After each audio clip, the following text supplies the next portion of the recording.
First reading. A reading from the Acts of Apostles, chapter 14, verses 19 to 28.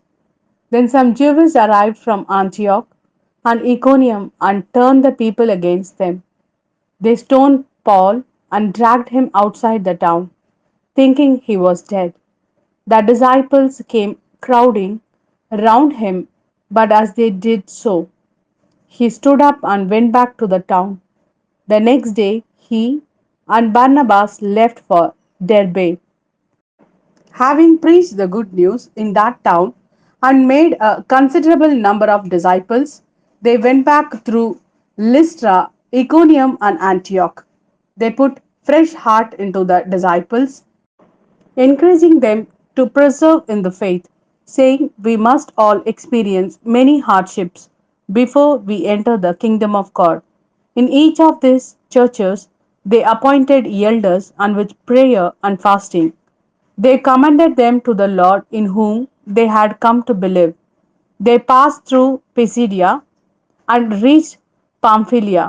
Then, after proclaiming the word at Perga, they went down to Atalia and from there sailed for Antioch, where they had originally been commended to the grace of God for the work they had now completed.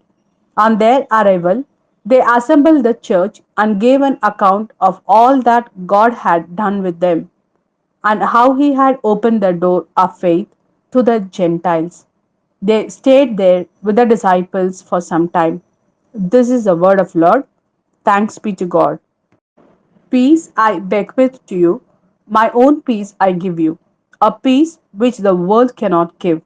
This is my gift to you. Do not let your hearts be troubled or afraid.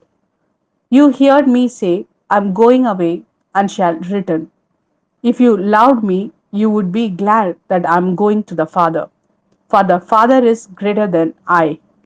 I have told you this now before it happens, so that when it does happen, you may believe. I shall not talk to you much longer, because the prince of this world is on his way.